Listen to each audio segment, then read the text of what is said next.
Swiggy, Zomato और Amazon के delivery workers ने किया एक दिवसीय हड़ताल, पटना में सेवाएं ठप। स्विगी और जोमेटो ने हड़ताल को कमजोर करने के लिए दिया इंसेंटिव का प्रलोभन, फिर भी नहीं माने delivery workers. Patna, gig workers association GIGWA और अमेजॉन इंडिया वर्कर्स यूनियन के आह्वान पर राजधानी पटना के डिलीवरी वर्कर्स ने एक दिवसीय हड़ताल की। इसमें स्विगी, जोमेटो, अमेजॉन जैसी कई कंपनियों से जुड़े हजारों डिलीवरी वर्कर्स शामिल हुए। हड़ताल के कारण पटना के प्रमुख इलाकों जैसे बोरिंग रोड, पाटलिपुत्र, सगुना मोड़, कंकड़बाग और अन्य क्षेत्रों में डिलीवरी सेवाएं ठप रहीं। हड़ताल और धरने को रोकने के लिए कंपनियों ने कई प्रयास किए। जोमेटो ने डिलीवरी ड्राइवर्स को 2,500 रुपये की आमदनी और 300 रुपये की स्पेशल इंसेंटिव का लालच दिया, जबकि स्विगी ने 275 रुपये का बोनस देने की पेशकश की। इसके बावजूद डिलीवरी वर्कर्स अपनी मांगों पर अडिग रहे। शहर भर में कई रेस्टोरेंट्स और ई-कॉमर्स कंपनियों के ऐप्स पर ये हाल है कि कोई अगर कस्टमर के पास अगर खाना अगर ले गया तो आज झूठो मूठो कह देगा कि एक पैकेट और था, जबकि रेस्टोरेंट से एक पैकेट मिलता है, नहीं लेंगे। तो हम कैंसिल करवाने के लिए, बात करने के लिए बहुत समय लगा देता है, 2-3 घंटा समय लगा देता है। ये भी है कि कोई के ले जा रहा है, अगर दुर्घटना हो जाता है सड़क पर तो कोई फोन उठाने का नाम नहीं लेता है। अगर राइडर है, राइडर ले जाता है खाना, अगर गलती से हो जाता है, डिलीवर हो जाता है, दबा जाता है, तो उसके लिए खत्म कर देता है, हमारा टर्मिनेटेड कर दिया है। 150 रुपया है, दिन भर में पूरा लगते तो 600-700 रुपया कमाते हैं। तो क्या मतलब कि 100-150 रुपये सामान ले जा रहा हूँ तो उसके लिए हम जानबूझ के हम डिलीवर कर रहा हूँ, गलती से हो जाता है, लेकिन वो माफ करने के तैयार नहीं होते हैं, टर्मिनेटेड होते हैं। एसोसिएशन के बिहार प्रभारी अभिषेक कुमार ने बताया कि कंपनियों ने पुलिस की मदद से हड़ताल को रोकने की कोशिश की। वर्कर्स को धमकाया गया, लेकिन सभी श्रमिक अपनी मांगों को लेकर हमको कोई डर नहीं, हमको कोई न डर है। सीए का, स्विगी का डायरेक्टर है, सब कोई अयोग है, नहीं समझता, सब शोषण करने के लिए चाहता है। इस तरह का कोई अति नहीं है, कोई समय सीमा कोई नहीं है। और जब फोन करते हैं कोई जिम्मेदारी नहीं लेता है, धक्का लग जाता है, तब पर भी होकर बात आता है कि देर से आप क्यों फोन उठाए। ये न समझता है उसका दुर्घटना घट गया, उसको इस सब से मतलब नहीं है, उसको खाली ग्राहक के पास समय पर पहुंचना चाहिए। बारात निकलता है तो बारात में जाम रहता है सड़क, तो वो भी नहीं समझ पाता है। हम कैसे समय पर पहुंचाऊंगा, समय पर कैसे पहुंचाऊंगा हम? जाम लग गया, बहुत सारे गाड़ियां जाम लग जाता है, तो समय पर हम कैसे पहुंचाऊंगा उसका भोजन? 14 घंटे में 300 रुपये अर्निंग। मुख्यमंत्री और श्रम संसाधन हाँ, मंत्री को इसमें स्विगी के क्या मांगे हैं? हमारी मांगे हैं कि एक तो सबसे पहले गिग वर्कर्स के लिए एक केंद्र से कानून बनाया जाए, और जितने भी वर्कर्स हैं जो भी अलग अलग कंपनी के, इनका रेट कार्ड निर्धारित किया जाए, और इन्फ्लेशन महंगाई के हिसाब से हर 6 महीने पर उनका रेट कार्ड निर्धारित किया जाए। फिर हमारी मांग है कि इनको ES और PF और ESI की सुविधा दी जाए। फिर एक त्रिपक्षीय बोर्ड के माध्यम से सरकार एक त्रिपक्षीय बोर्ड का गठन करे, जिसमें सरकार की एक बॉडी सरकार की हो, एक बॉडी वर्कर्स की हो और एक बॉडी कंपनी की हो।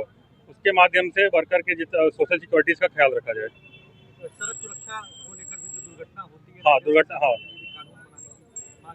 हाँ इसमें हमारी मांग है कि उस कानून के अंतर्गत एक ऐसा क्लॉज दिया जाए जिसमें इनको सुरक्षा बीमा मिले। सुरक्षा बीमा अभी सिर्फ दुर्घटना बीमा, कोई कंपनी दुर्घटना बीमा दे रही है, कोई सिर्फ राइडर्स को देती है, कोई किसी बस उनके स्पाउस को देती है, जिसमें बीमा में बट अभी है कि जब तक वर्कर राइडर लॉगिंग किए रहते हैं तभी तक बीमा। अगर हम लॉग आउट करके हम वर्कर हैं, यहाँ से घर लौट रहे हैं, तब कोई घटना हो जाती है तो कंपनी उसकी कोई जवाबदेही नहीं लेती है।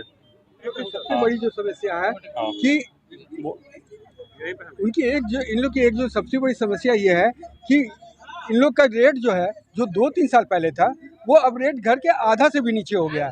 तो हम लोग का एक डिमांड ये भी था कि महंगाई दर के हिसाब से इन लोग को साल में कम से कम 2 बार रेट बढ़ाया जाए, ना कि रेट घटाया जाए। ये लोग रेट है ना, हर बार इन लोग रेट घटाए जा रहे हैं।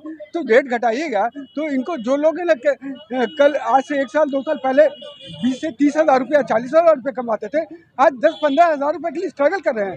तो 10-15 हज़ार रुपये में ये अपने फैमिली को क्या चलाएंगे, क्या अपने बच्चों की फीस देंगे, क्या वो है ना कोई बीमार पड़ेगा तो उसके लिए खर्च करेंगे। तो हम लोग का कहना था कि है ना कम से कम महंगाई दर को है ना, महंगाई दर के हिसाब से उन लोग का रेट बढ़ाया जाए। तो ये एक बहुत बड़ी डिमांड है मेरी, और बहुत मेजर डिमांड है। इसके बारे में क्या? अभी जो वर्कर्स के साथ समस्या है वो समस्या है और जो मांग है, इससे व्यक्ति से आपसे मुलाकात की है? हमने सरकार को इससे पहले भी ज्ञापन दिया है। अभी भी हम जैसे चीफ मिनिस्टर को दिया था, LRD मिनिस्टर बिहार सेंट्रल, हमने ज्ञापन दिया 29 नवंबर को। इससे पहले भी हमने एक हड़ताल किया था, ब्लैक फ्राइडे जिसे बोलते हैं, ब्लैक फ्राइडे के दिन। अभी जो सबसे बड़ी समस्या है, सबसे पहले जिसका निदान होना चाहिए वो है इनका एक तरफा ID ब्लॉक का। जैसे वर्कर्स को बिना कुछ बोले हुए अगर एक से ज़्यादा ID राइडर जैसे कैंसिल करते हैं, या यहाँ कुछ लोग धरना पे शामिल हुए, तो धरना पे शामिल होने से एक साथी हमारे साथ है जिनका ID ब्लॉक कर दिया गया है। और भी बहुत ऐसे वर्कर्स हैं जो अभी नहीं आ पाए क्योंकि उनका ID ब्लॉक कर दिया कि जो कंपनी डरा रही है। हाँ, उनको रोक कर रखा गया है ताकि वो सामने ना आ पाएँ। और एक हमारे साथी हैं जो कुछ बोलना चाहेंगे, इनका ID ब्लॉक हो गया था इसी वजह से।